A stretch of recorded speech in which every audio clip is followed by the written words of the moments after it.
Today, we're going to talk about searching on Family Search. And we're especially going to talk about the unindexed things on Family Search. But I'm wondering, how would this work? Rick and Jill, would one of you tell me about who one of your dead ancestors is on a line that is not completely researched? Ooh, I'm not sure we have anything do you have anything, hun? Well, I had one just came up, but okay. I had one just came up on. Can we do that? The ones that were notified on, or is that? And just a minute, I have to turn off my phone. How do I turn off my phone? I guess I have to. This one. wait a minute. I don't know how to turn off my phone. Can you give me their? Hi, Megan. Welcome. Can you please give me the number at the end of his name, the computer number? This is, she wants. What's that? It just came this morning, okay. honey. Yeah. It just came today. Oh, I know, but where? Okay. Well, you're on Wednesday. Megan and Angel, today we are talking about finding things on Family Search, particularly those that are not indexed.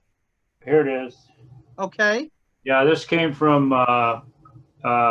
he died in the War of 1812, so it said it came from the pension files. I got one of those today. Okay. War of 1812. And his name was, so I got to enter my thing in here. Sign in.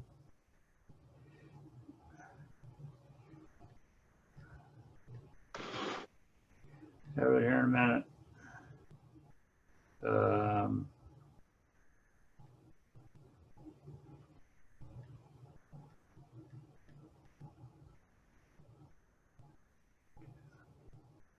Sometimes when we see one of our own ancestors or an ancestor of a friend, it makes more sense than if somebody just talks and talks. And you want his number? His name and his number. Well, the name that came up first isn't the way it was spelled on the records, but anyway, it says Darnelle, Darnelle. Okay.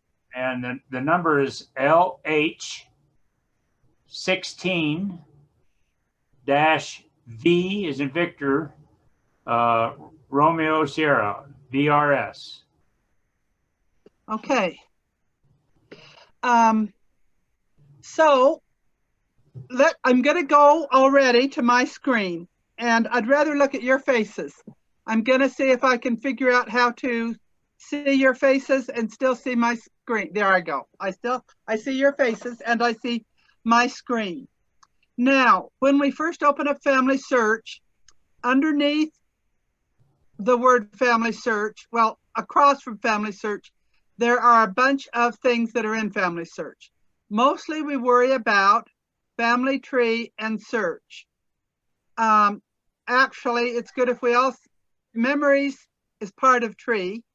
Indexing, we ought to be also thinking about. Temple is very, very important. And activities are things that we can do to identify with our relatives. But the main two things that we work with in Family Search are these two here, the family tree and the search. The family tree is all of the people and their information that have been submitted to Family Search. Searching is how we look for records. So tonight, I'm going to go to Family Tree, and part of Family Tree is the word find. Find is how we find people. So I'm going to go to find, and I'm going to go to find by ID, and I'm going to put in the number that Rick just gave me, which is LH16-VRS. You got KH, it's LH. Okay. L or H16, no, LH6, that V is not, boy, did I ever goof this up. I'm just going to start all over. All right. It's LH16. LH16. No K, LH. How come my LH? Yeah, 16 16 dash VRS. VRS. S. Yep, that's Okay. Now I'm going to do a find and see if we in fact find him. okay. And so his name is Isaac Darnell, and he lived in the time frame that, according to an email Rick got today, he served in World War II, the War of 1812. Right. So I'm going to go ahead and go to his page. Okay, and so if we go on down here, we'll learn a little bit about him. We often, one of the first things we do when we search is we do the easiest thing possible, and that is hints. There's no hint. If there was a hint about him, there would be a blue icon that would tell us what the hint might be. Somebody has attached a document today. I cannot help but wonder if that is one of Rick's relatives, and the document that they attached was the War of 1812. The computer sent a lot of us, apparently, today, information about the War of 1812. So let's see if she, in fact, if what she attached today was the War of 1812. And it is. It says that he was claiming his pension. His name was Isaac Darnell, and it was spelled differently.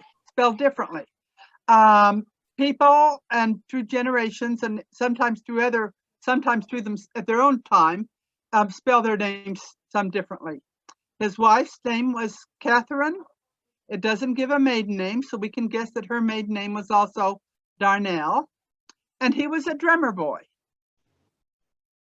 A drummer, but so is he a drummer for Captain Beck unit? Maybe so. And Bounty Land. It lists several bounty lands. What the government often did is, instead of giving somebody a pension, they gave them land in parts of the United States that they wanted settled. So that looks very good to me. Now, I do not see that this is attached right here. I'm not seeing that this was attached as a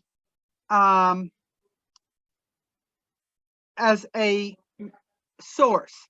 So I'm going to go back to his person, and I'm going to go to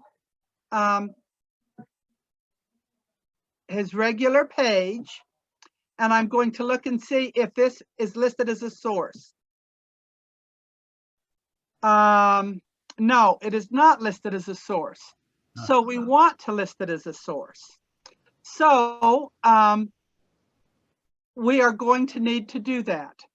So we're gonna wait a minute. First of all, we're gonna talk more about what happens in Family Search under the search button. When we just open up the search button, we're given these options. We can search for records, images, genealogies, the catalog, for books, or for the research wiki. So usually we choose records. And this is the main screen that we get. And so it says, search historical records, and it gives us this bunch of blanks. This bunch of blanks are called a template.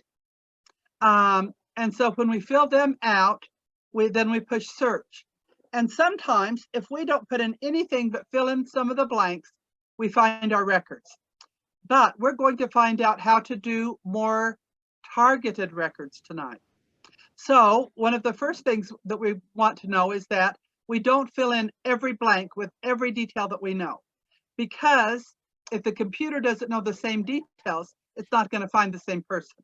So we maybe are just going to put first name and last name, and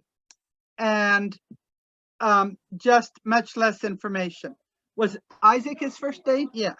I-S-A-A-C. And how are we going to spell his last name? Yeah. Let's spell it the way that it is in Family Search, which is Darneille. And tell me again when I mistype. Now, we know briefly from what's showing up here on my tabs, and that's going to be enough for right now, that he was born in 1789. And that's all it tells us. Let's add a couple more things. Let's add that he died in 1874. And we're not right now, we aren't going to add a spouse or parents. And maybe for country, we'll just go ahead and say United States, just because. And then we'll do search, and we'll find out if it tells us anything about him. It says that he has, that the computer came up with 244 records. And probably if we go through a lot of these, we are going to find more details, and we're going to find he has several of these. Right now, because we're talking about United States War of 1812, let's click on that and see what we see. And this is his whole service record from 1812, not just his pension record, but the whole service record. Now, something that Rick's going to want to do is he's going to want to come down here to these blue words, and he's going to want to open up the whole thing and read and search all of the records. And it's going to make him fill out this form again, this template. But if this was the page that we wanted to attach, and one of the things we probably want to do is make it bigger so we can read and make sure it is his name. And this says Darnell Isaac is a private, and that his file is filed under his name. And that also tells us that there's 430 pages. And so if we go to the next page, we're going to keep finding information about him as I click on this next page arrow. And it is going to tell us all of the things that the government recorded about him while he was serving in War of 1812. Now, let's go back to the first of those images, just because so far we haven't found anything real interesting, and we don't want to spend our whole lesson going through page by page out of his hundreds of pages of things to find for him. So let's just start by attaching his outside folder of his record. Very likely at the back of this, we're going to find something that's interesting. It's probably something that Rick's going to want to do. Oh, we went too far. But we didn't get back to that one page I was looking for. Boy, I really was clicking back arrows, wasn't I?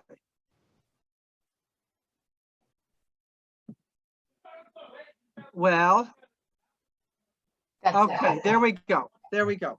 So let's go ahead and take that. And I'm going to see if I can move my pictures out of the way so I can see over here. I have the option to print that or download that or attach it to Family Tree. It is not giving me the option to attach to Family Tree. I don't know why it isn't.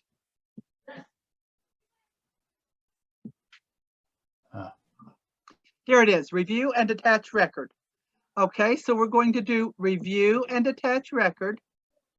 Now, the best thing for us to have done would have really been to have studied his life to make sure that we knew enough about him to be positive that this was him.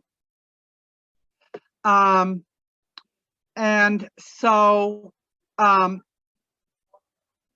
we can see that it doesn't really tell us too much about him on this page. We did have another source. When we clicked on him, we did have another source that told us he was in the War of 1812. Rick, I'm going to pretend like we had already studied this and attached this record. And if you want to go back later and study it, and if necessary, unattach it, feel free to, okay? Okay. Okay. So I'm going to go over here, and we've clicked on attach, and it says we're attaching a historical record to the family tree. Now, the computer has brought up this list, and this is a list of people that my computer thinks might be him, and it thinks it might be Isaac Darnell. Now, if it didn't bring up Isaac Darnell, we could type in that ID number and it would give us his name in the list. So we're going to go ahead and say select.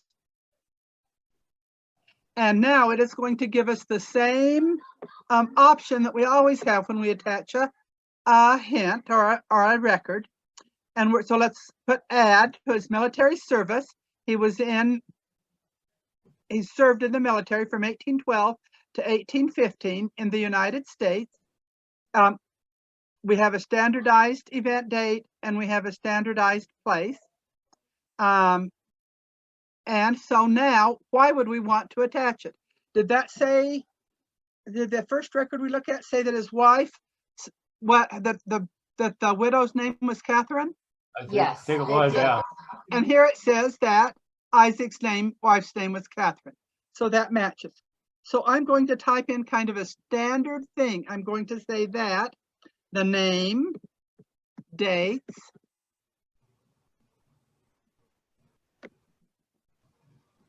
place,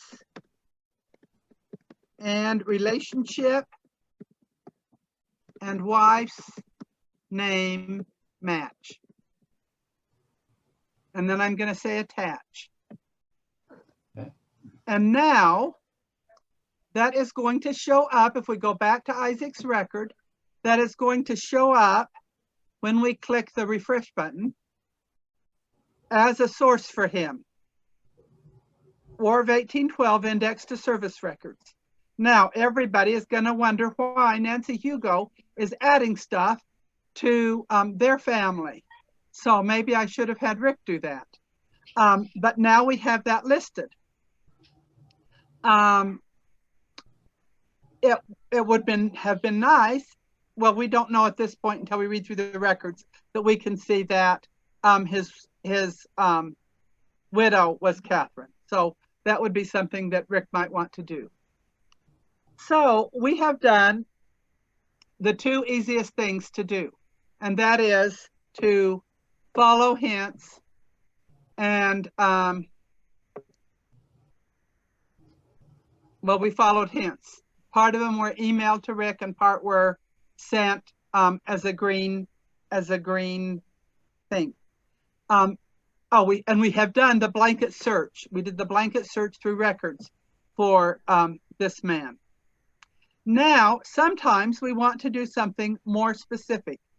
So let's say that Rick did not have a copy of this man's death certificate. Now, if we go back and look at him, now this is the one that was emailed to him, and that is now listed as a document, not as a source, but as a document. And Rick probably is going to want to figure out how to add this particular source document as a source, and that is what his relative that added it as a document hadn't yet figured out. Anyway, we are going to go back to learn about Isaac, and we want to know, we're going to go back to his own page, and then we're going to go back to his person, and we're going to go back, we're going to look at his details, because we want to know if there is a death certificate for him. I thought I saw Washington death certificate someplace. If we stop and think about it, I don't think that Kentucky kept death certificates in 1874. It wasn't required by law in the United States until 1907. And he died 25 years, 35 years before that. So he's probably not listed there. Neither is he listed as a birth that early. That was way Revolutionary War times. So let's see if maybe there's a find a grave listed for him. There isn't. He's in a California Pioneer Migration Index. That sounds interesting. And he is listed probably as the father of someone in the Indiana marriage records. Let's just look and see if there are any. He was married in Kentucky. Let's just see if there's any Kentucky marriage records that might be kept. Gee, he was born in Harrodsburg, Virginia. The Harrodsburg kind of almost sounds to me like he was born in Kentucky, in the part of Virginia that was Kentucky. But let's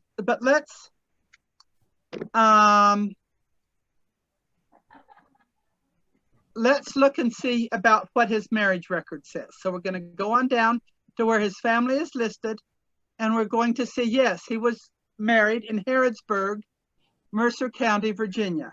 So let's kind of make a note of that.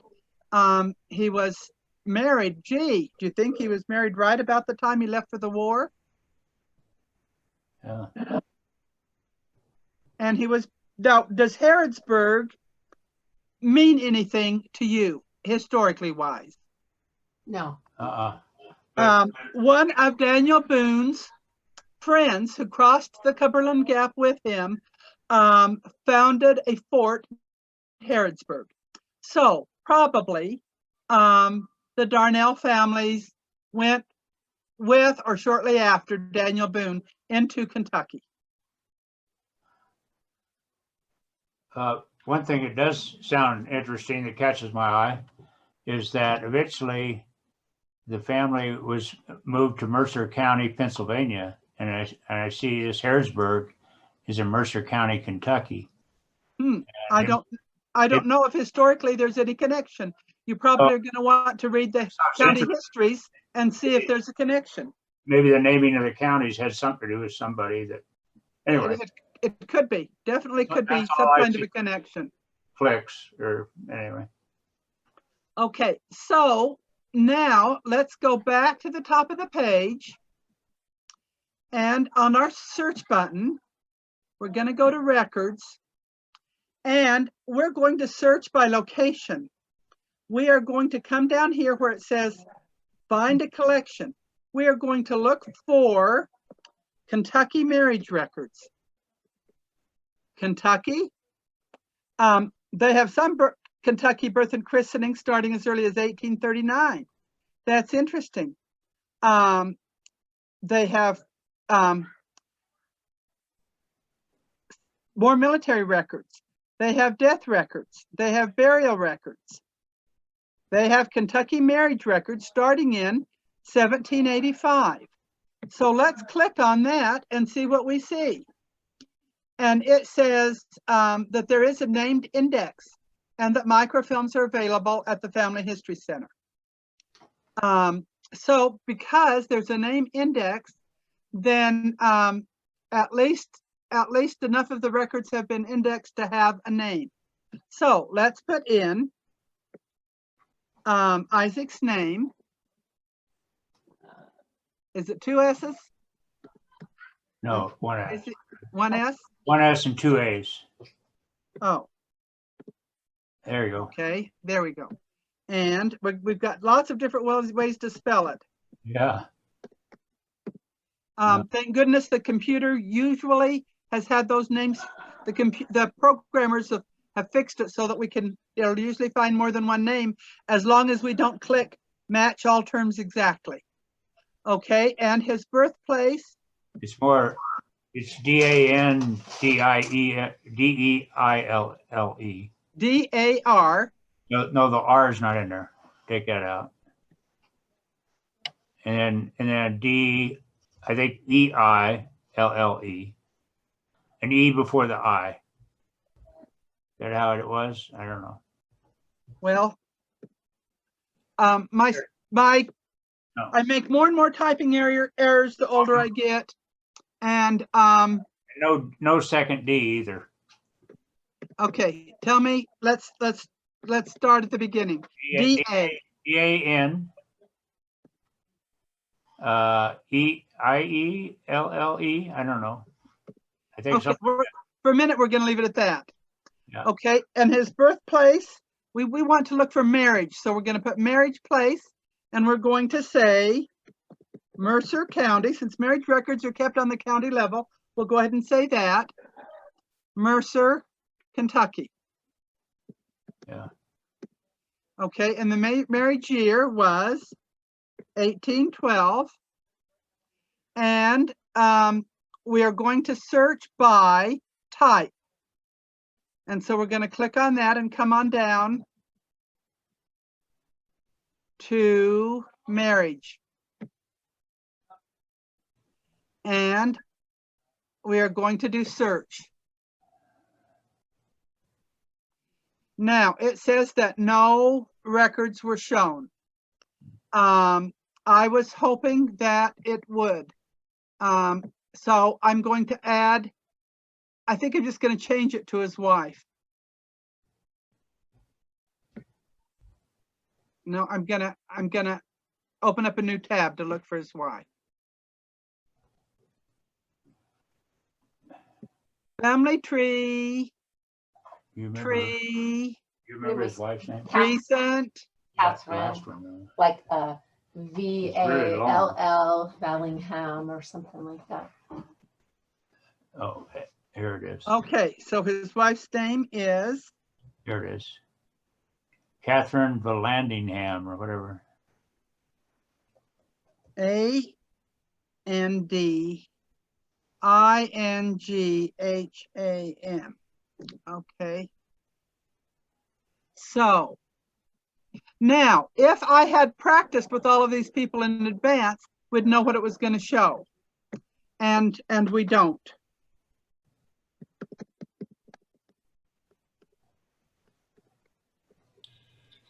Nancy, I like that we don't, because we're actually doing.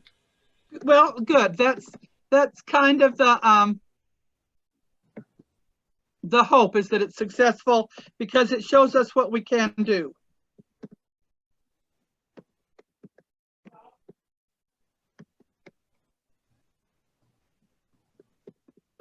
But I like it better when I am actually successful in finding it as we do it.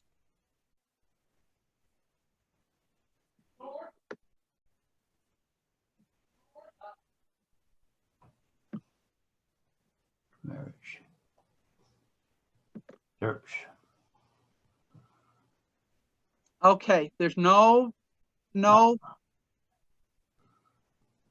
results there. Okay, because we were searching by record type using the little form that was down here, I had more of a possibility of finding it. Okay, so the next thing we do now is we go to search, and let's look and see what's in the card catalog. So we're going to go to the catalog. Now, probably you remember going to card catalogs in previous days where there was a large cabinet that had all these drawers of 5x7 cards, and all of the holdings of the library had those 5x7 cards. They usually had more than one way they were filed. At the Family History Library, they were usually filed under the place, under the surname, under the titles of books, under the author, under subjects, and under keywords. Now we want to look for Mercer. We're looking under place. Place is not blue. Mercer, Kentucky. Look, right there it is. It's called United States, Kentucky, Mercer. And so now we're going to look for what is there. And it says that if we want to know more about Mercer County, we can find out that it was created not too long after the Revolutionary War in 1785. And here is a list of all of the kinds of things that Mercer County, Kentucky has. And so we can see that there's Bible records, cemetery records, lots of census records, church history records, church records, court records, indexes of court records, genealogies, histories, land and property, Civil War records, Revolutionary War records, newspapers, probates, schools, taxation, and vital records. Let's look under vital and see if they have any marriage records. They do have. They have birth, death, and marriage records. And so we would want to find the one that said either marriage bonds and consents, or marriage records, or births, marriages, and deaths. As I'm looking at this, I kind of like the fact that they have marriage records of Mercer County, Volume 2, 1800 to 1815. So let's click on that. We also maybe could have chosen this one down here, just Kentucky marriage records, but I like marriage records of Mercer County better because it's specific to where we are. So now this tells us more about what's in that card catalog 5x7 card. Whoever Elizabeth Ellsbury is, she's the author. That makes me wonder if maybe she lived in Kentucky and made a copy of all of the marriage records in that county's record book. But it says that this is now on digital images. In other words, probably it used to be on microfilm and they switched it from microfilm to computer. And it says that the church did that in 1919. They took it from the microwave and digitized it. So if we want to view a digital version of this item, we click here, not on the red line, but on the blue line. Okay, and we're going to see what's here. And so it tells us that here it is, and it looks like it's a book. It's got 44 pages. They filmed it at the Houston Public Library, and Family Search made it go digital. Now, this kind of a symbol usually means that it was not available at the Family History Library, but from another place. If it had a little camera icon, it would mean from the Family History Library. This little icon means they got it from someplace other than the Family History Library. So probably the Houston Library said, yeah, you can come in and make copies of ours and we'll keep a copy. So let's view the pages and let's see what we find. Oh, here's a page, here it is. And it looks like I can go page by page through this book by clicking on this arrow at the side of the page. Now that's too little for me to read. So I'm not seeing a little make it bigger sign there. So I'm going to make it bigger, see if I can make it bigger on my computer a little bit. Now let's look and see, and it says, it's kind of guessing, telling us that the first weddings it recorded were at 1800. And does this look like an index? It does not look to me like an index, because if it was an index, it would start out with all A's, or else all of the dates in January. But it looks, yes. What? It doesn't follow by date. It looks to me like it follows by date. So we could go there up to their date. Okay. So the people at Family Search would like us to be really mathematical about this. They would say, okay, if there's 45 pages and 15 years, then we would have about 3 pages per year. Now, I don't think that's what we're going to find, since the first page has 3 years on it. On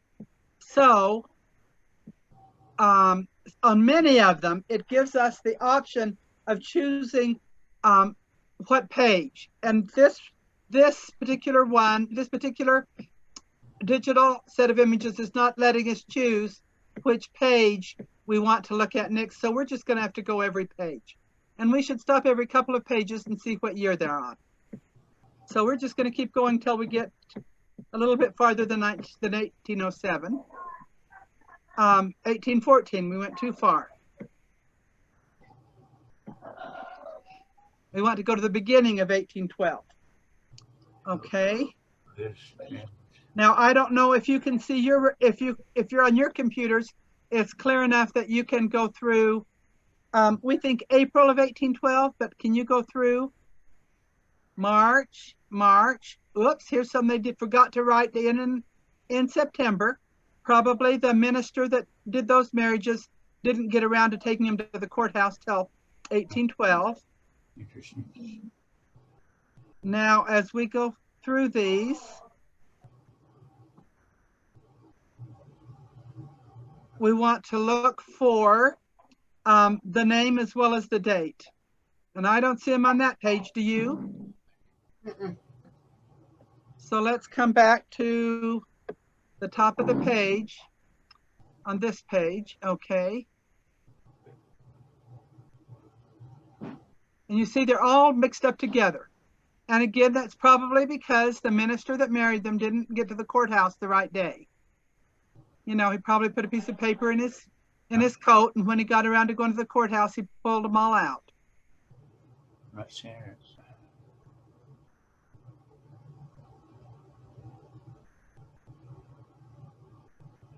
And Kentucky's still pretty wild about this time. Mhm. So I didn't see anything on that page, did you? No. Uh-uh. Okay, then let's go to the next page. And let's see if we can get the whole page in here. Not quite, okay. Yeah, there's still some 1812 there.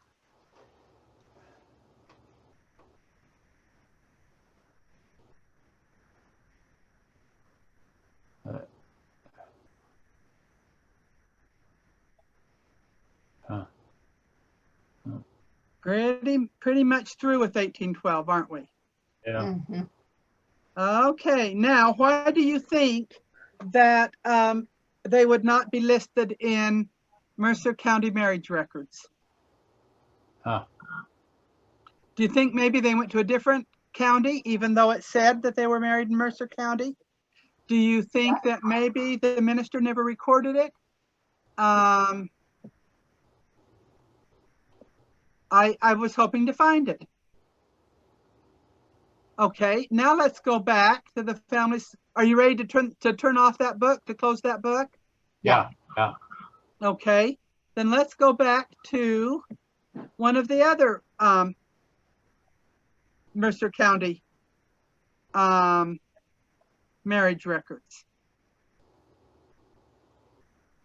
I think it'd be worth checking the marriage bonds and consents Mhm. for that county. So let's click here to see the digital version of this book.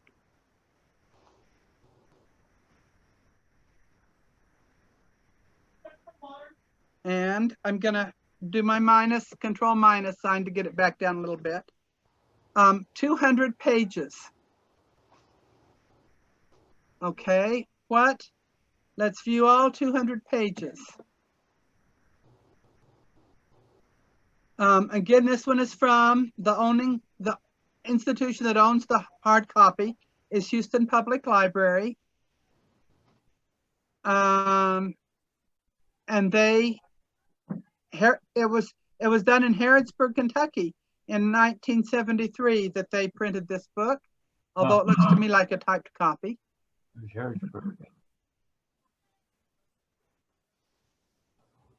Okay, this is going to be something that tells us what they're trying to accomplish. They want to record the genealogical information appearing on the Mercer County marriage bonds and consents. Do we know what a marriage bond is? Usually when people wanted to marry in certain churches, they had to go and tell the minister that they wanted to marry, and for a certain number of weeks, and it would depend on the religion, that would be read in church that they wanted to get married. And if anybody wanted to oppose it, then they could oppose it. Now, let's see what order this page is going to be in. And Rick might want to spend more time reading the pages that we skipped over. Yeah. Here they have, now these are things that haven't been indexed yet. Once they're indexed, then we'd be able to go to the index. We can see here that this is John Burton. And if we spend some time reading through this and enlarging it, we could see better what John Burton is telling about his desire to get married. Can I move that over? Not too much. Do we see a date there?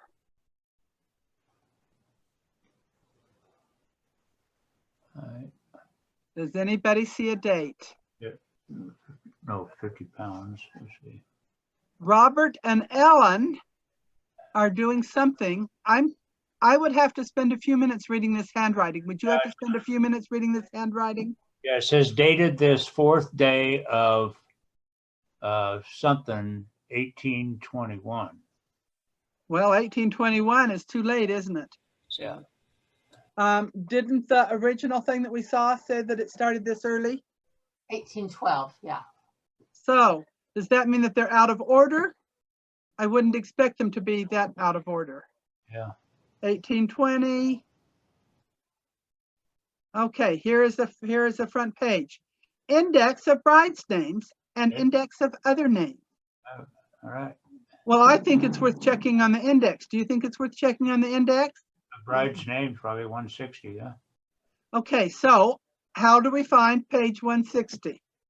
If this was the way some records are,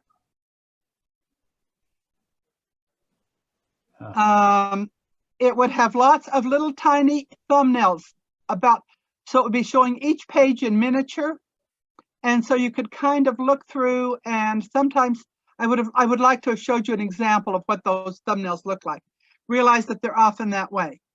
But this says that this is an index of the marriage bonds and consents starting in 1812. Well, I think this is worth looking at.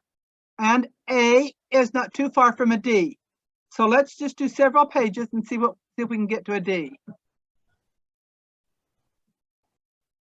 Now, these are typewritten. I think that this was probably a genealogist who went to the old records and copied them out and typed them. And so I'd rather have an indexed copy, but isn't this wonderful that somebody cared enough to do this typing? Yep. Text message. So B's, we're going to have to go quite a bit. If we had the thumbnails, we could say, oh, let's guess that let's guess this far down in the thumbnails, and we could look on that thumbnail and we'd know how we were doing. But since this doesn't have thumbnails, we just are going to have to keep going page by page, and I'll just keep clicking this forward arrow. Getting close. Now, the Feb, D-A-R-N. No, it's D-A-N. So it's back one yet. So this Isaac is not the right one. It's yeah, it's D-A-N. Whoop. Down there. Oh. Okay, D-A-L. Oh, I went the wrong way, didn't I? One more. Now this is very likely not I'm going to say that not everybody that alphabetizes things gets them right every time. So it would be, we would want it to be someplace in this vicinity, and it's not. Yeah, it's not.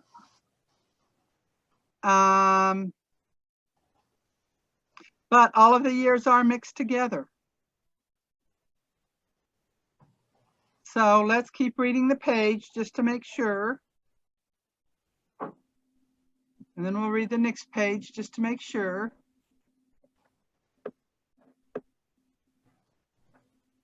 I'm going to start at the bottom reading up just to make sure it's all Davis's, because that's okay. Now the next page. Now, is this as easy as indexed records? No. But is it a way of finding records that are here? Yes.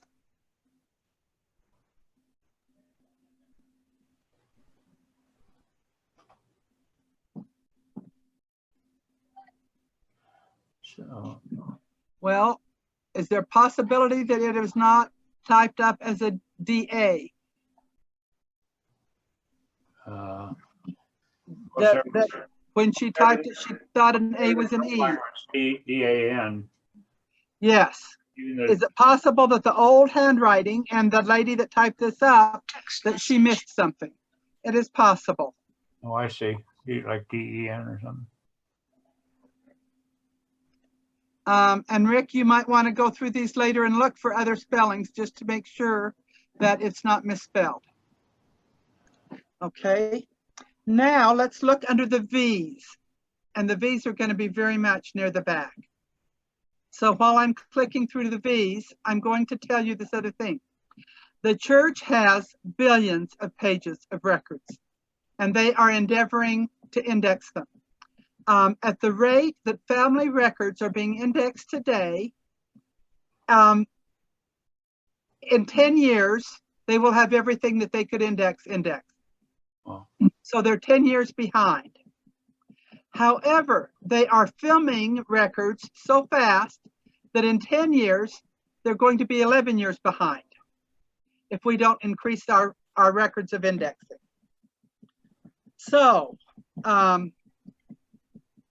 the church is really exploring all different ways of indexing. Now, I'm also going to mention that if we don't find this in these records tonight, we're going to want to look on Ancestry and see what Ancestry has. Bye-bye. My granddaughter just ran down and said goodbye. Y. Is Y after V? Yes. So now we have to go back to the V's. We're going to do Y after Z. I mean Oh, V. oh. Yeah.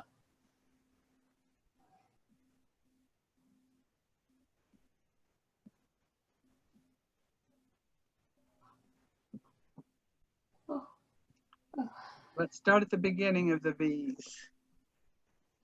Well, and we're going to want to look for a long name.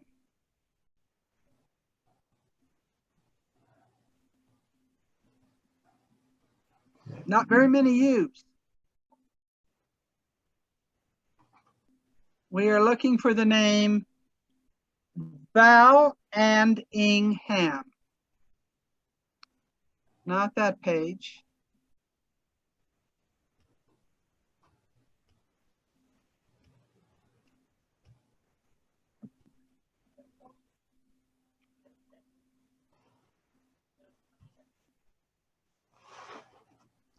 So someone to ask both of you, do you just write some of these things down, these names on the side as you're searching? Because you go to different screens and I can't remember what I'm looking for. So do you just Okay. put something down on the side so that you can refer to it or what? One of the things that I hope we talked about once, and this is a form that you can print out from the help button up at the top of Family Search. It's called, what is it called? But it's a list of every place you've looked. Like a And so if we were to make a list of each of these places that we've looked on this list, and also make a list of how detailed we were, like that we didn't go through all the D's, but we quit after the DEs. Then that gives us more information for today and for another time. So that is going to tell us what we've looked at. The reason we want to do that is we don't want to look through all of this a second time. Yeah. And so that's why we keep a list of everything that we have looked at. So I usually don't write down a name unless it has something kind of familiar to me. So like if I was looking in this myself, I would have looked for all the Boones, and I would have looked for all of the other family that was Daniel Boone of mine into Kentucky. They weren't in Harrodsburg. They were in Shoals. They were in Shoals Station, which was my other family. But I have been to Harrodsburg we took a trip to look at our ancestry. Yeah.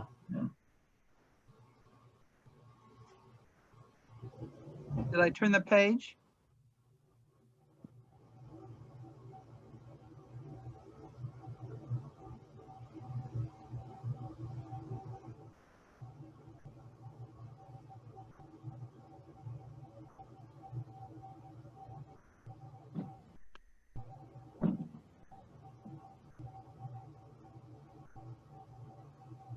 I didn't see him.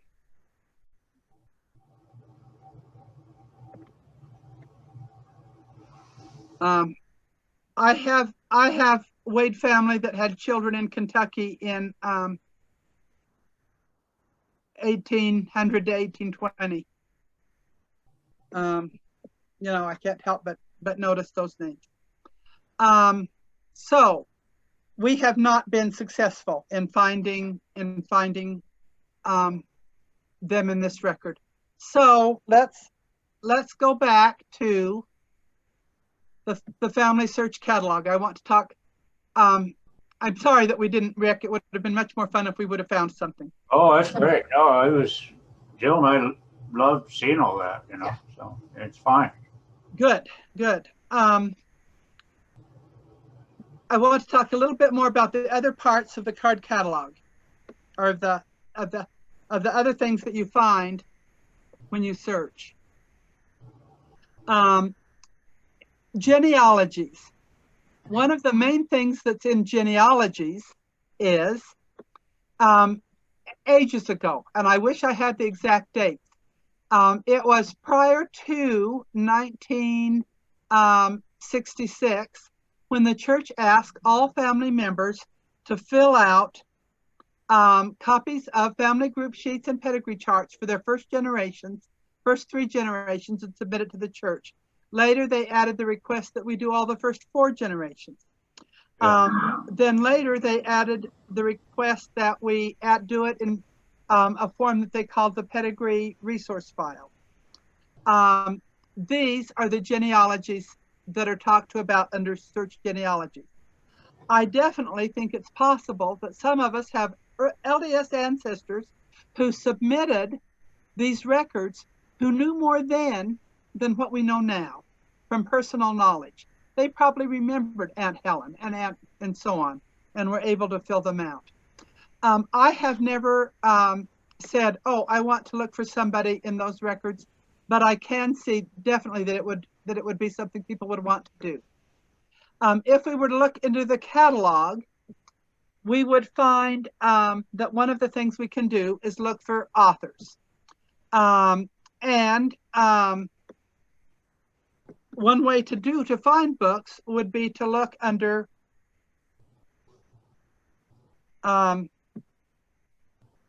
those and see what books we found. It is very likely that a book would be under there, and it would tell us that to view a digital version of this book, we could click here. Now, people have sometimes said to me, oh, do you have any more copies of your book about John and Sarah Michael? I'd like to get a copy. And so now I can tell them, oh, just look digitally, and I can tell them how to do that. Other things in the catalog are surnames. You could look under, let's look under Vallingham's, because I can remember how to type it better.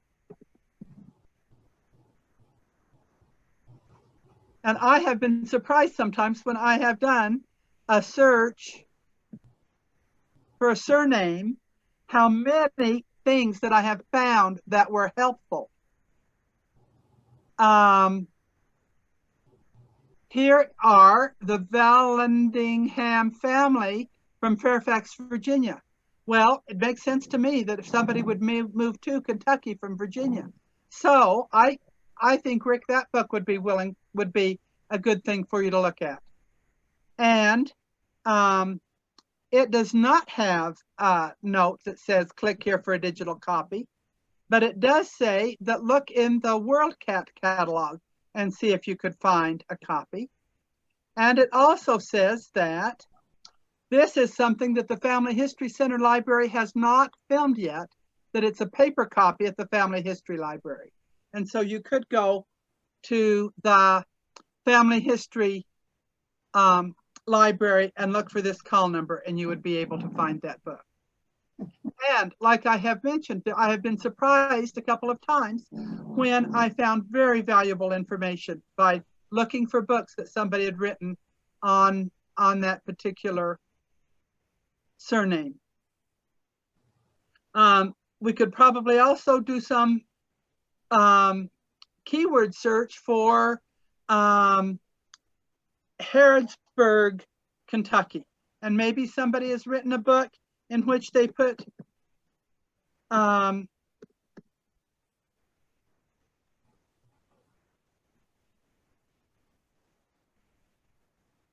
which they wrote about the people that went to Harrodsburg, Kentucky to settle there.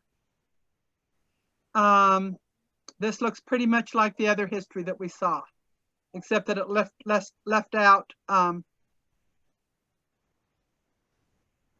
the records, the vital records that we were looking at before. But that definitely would be worth checking on that. Okay. The wiki is something that we really need to do more with. So I need to get out of the catalog to go to the wiki, I guess. The wiki is a list of information about how to do research. This is the opening of the wiki. We could maybe start by doing Harrodsburg, Mercer, Kentucky. But years ago, if you went to a Family History Center library, and still at our library, there would be a place where they had pamphlets and pamphlets and pamphlets. They would be 8.5 by 11 pamphlets that were titles like doing research in Virginia, doing research in Kentucky, doing research on early church records. And there would be maybe 100 of those different files, handouts. And they would have experts in that part of genealogy write that booklet. Now, instead of doing those that had to be constantly updated and that were very expensive to have printed, they put them on the wiki. So here, if we were to go to Harrodsburg, Mercer County, we would see that there is a section on the Wilderness Road. And we could look up and see what it told us about the Wilderness Road. And it would tell us how people went with Daniel Boone, crossed through the Cumberland Gap, and went to these different settlements of Daniel Boone's friends. We could read a whole long article on that.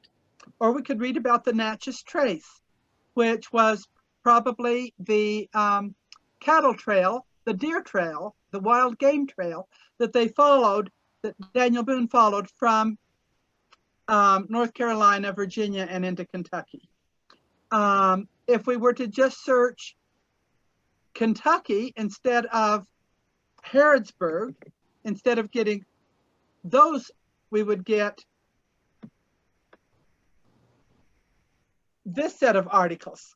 And we would be given not just a list of articles, but if we click on the right thing over here, we will get information about if you're doing research in Kentucky. What do you do if you want vital records? What do you do if you want land records? What do you do if you want genealogy records? And so the wiki is something that we should always look at when we're doing research in a particular place. There's probably one on military records with a specific section on War of 1812. Now, the reason we might be interested in the War of 1812 is in his pension application, he is likely to have listed all of his children that are interested in getting part of his pension, and each of his wives that's interested in getting part of his pension. I say each under the assumption that maybe he's died and had more than one wife.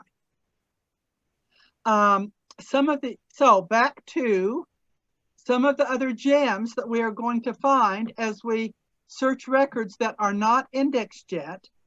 We are going to find land records, which are a very valuable genealogy record. We're going to find more military records. We're going to find more vital records, and we're going to find more court records. I have often found that when I go to a county and I read the court records that my ancestor was in, I just get to know him better as a person.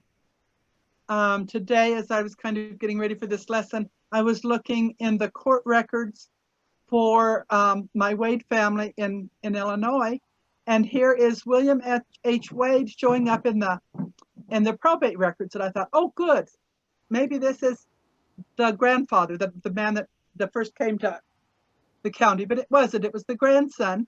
And there was an article, a letter from one of his friends saying, this man is a good man. He should be cleared to practice the bar in this county. And then shortly thereafter, William H. Wade starts showing up every single court record practically as the lawyer who's arguing the case. And so now I have a little bit more feeling about how this young kid decides to be a lawyer. He gets somebody that he knows to write a letter of recommendation, and then he gets to start practicing law in this pioneer settlement in Illinois.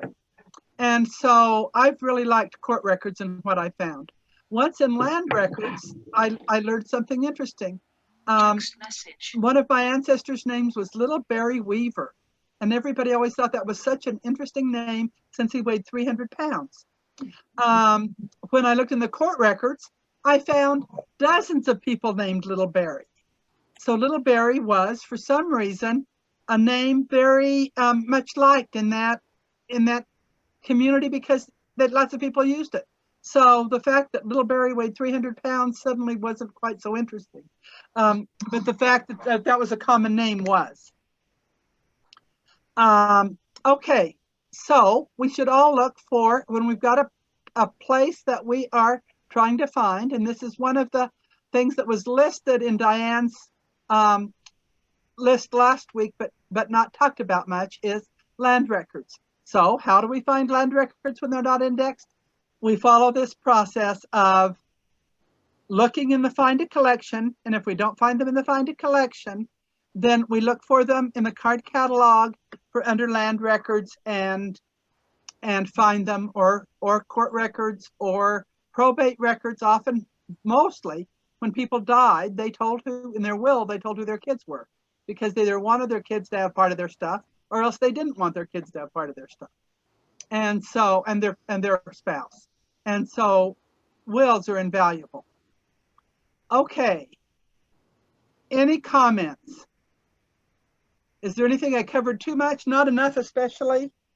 Nancy, will you show us that place where it sounds like a little research log kind of paper that you can print off for yourself. You said you go to help. We just got maybe the name of that is research log, come to think of it, huh?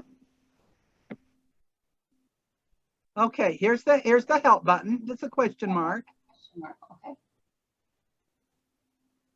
So we want to say print blank forms.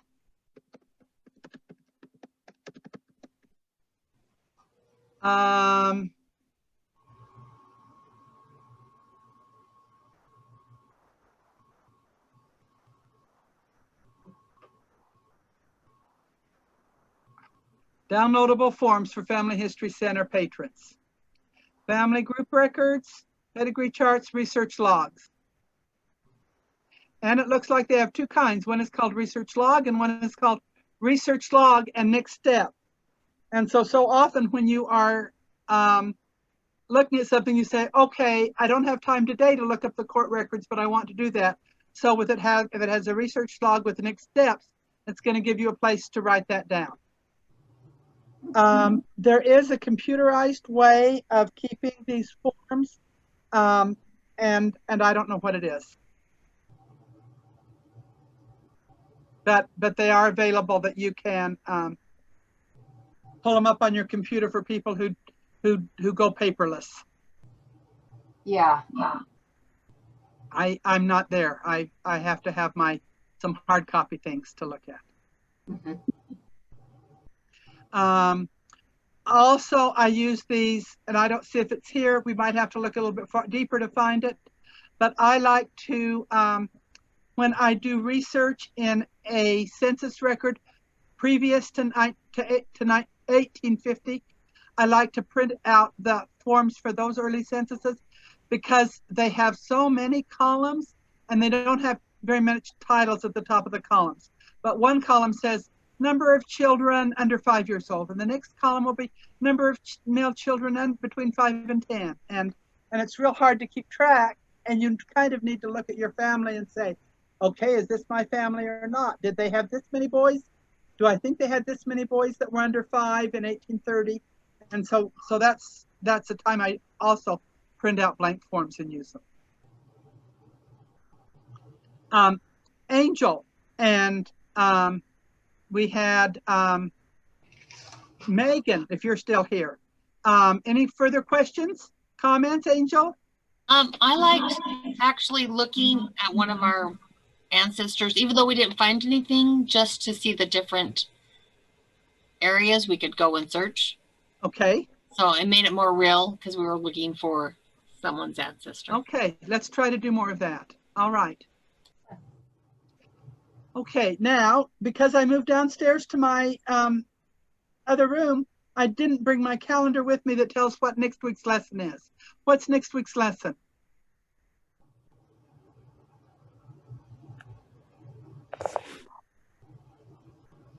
It will be on the family search thing. It might be migration routes, moving within the United States where our ancestors might have moved from and to. It might. Here, just a second, I'll look it up. It's right here. Okay. Okay. I have it at other places in my computer too, but toggling back and forth is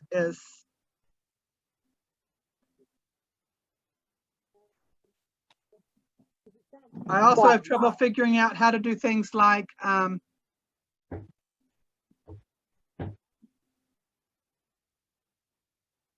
going to the. It might be using research guidance on family search. No. Oh, I thought that was in December. My second list, Diane. That was my list that had all the goofy dates. I'm trying to find your second list. Where'd it go? I would turn off my screen if I could figure out how to turn off my screen.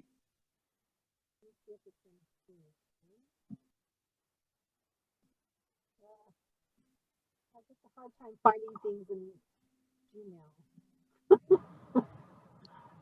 I think I have Zoom kind of figured out, and then I don't at all. Oh wait, here it is. So research guidance the first week in December. That is a new tool on the wiki about what to look for if your family is in a certain place at a certain time.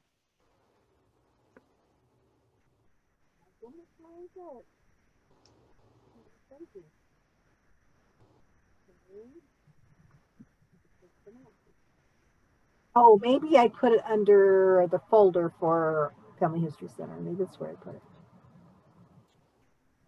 Ah, here it is. I got it. Oh, you got it? Okay. Early members of the Church of Jesus Christ of Latter-day Saints. Oh, and then how to do research. You know, I told you about how there's those booklets that we used to have, and we still have a few of them in our library that are now on the Family Search Wiki. The booklet for doing research, if you have early members of the Church of Jesus Christ, is like 30 pages long. So there is a lot you can do when you have early LDS family. So that's what we'll be talking about next time. Okay, so who has early LDS family? Rick, we always thought we were the only members, but he does have a family that was in Nauvoo, and he was helping build the temple. And Wonderful. when we were back in Nauvoo one time, they gave us a little CD, thing, a little thing that told their address where they lived there. The interesting thing about them is we found their names on the temple records, like for doing endowments, but they went to Fort Madison, and then that's where Keokuk. Yeah, and then they stayed in Didn't Iowa. finish crossing the plains. And They crossed over and then went south to Keokuk. They didn't come west. yeah, so we don't know, we don't know what happened. Oh, it was Curious. It was horrible in that part of Iowa and Nebraska. It was just horrible. The mud was so deep they could travel like 2 miles a day if they were trying to move around. They had nothing to eat. It was very hard. And the reorganized church tried to recruit people, maybe not quite that early, but it was not easy to stay active and move to Zion. Right. It looked like maybe the mother died. She's not on the record. I mean, we couldn't find her after between 1850 they were together, and then we think she must have died. And so maybe, maybe it was just too much for a young father to go on. Yeah. I mean, we all want to be valiant and to have valiant ancestors, but and maybe he never lost his testimony his whole life, but he just couldn't go on. It was not easy to go to Zion. Right. I tend not to be real critical about that. Which makes it more cool that you guys found the church, because he needed you to bring him back. Right. Maybe so. Yeah, a lot of our family out of Keokuk, the McCoys. Anyway. Like your ancestors really needed you because they tried with him and didn't work, so now they went to you. Yeah. And we think that they were endowed before they shut the temple Nauvoo down. temple down, yeah. So, But it's kind of neat to think like one of the, Rick's great grandmother, like she was a teenager, at the time when Joseph Smith was alive, and you just think about that they were in Nauvoo. That's pretty neat to think about. Yeah, that is really neat. Yes. Sometime I'll tell you my story about when I went to Nauvoo and found the addresses of where my ancestors lived. Oh, because I had quite an experience with that. You'll have to tell us that when we do that. Yeah. Yes. Okay, so that's what we'll do next week. Okay. Okay. Well, Rick, would you say the closing prayer, please? Sure. Thanks. Thank you. Our Father in heaven, on the Sabbath day, we're grateful for the things we've been able to do this day with the conference, and we're grateful, Father in heaven, that we can work together online and try and fulfill our stewardships, Father. We're grateful for the instruction. We're grateful for our leaders in family history and for their knowledge and efforts, Father. And we express our love unto Thee, and we pray, Father in heaven, that Thou would bless the membership of the stake, that they might increase in their desires to do this work, and might be able to overcome the obstacles in their lives that are preventing it. We love Thee, Father, and we ask for Thy blessings and favors, and as we strive to do what we need to do. And we express our gratitude for our blessings, and ask for Thy blessings and favors in the name of Thy beloved Son, our Lord and Savior, Jesus Christ. Amen. Thank you. Now, Rick and Angel, and Megan, if you're still on, would you please email me the name of one of your ancestors that was in Nauvoo. Okay. Okay. And maybe Just Angel, one that came to Zion. And so my email, one or two, my email Okay. address is Nancy K, NANCYK at Hugo, HUGO 1. Okay. Just the number 1. So Hugo 1 dot Okay, at Hugo Hugo 1 dot US. dot what? US for United States. That's U- kind of an unusual one. Okay. So that's Nancy K, the letter K, Uh-huh. at hugo1.us. Yes. Okay. Okay. All right. Sounds good. Thanks for coming. Okay. Bye-bye. All right. Thanks. Uh-huh. Bye-bye. Bye.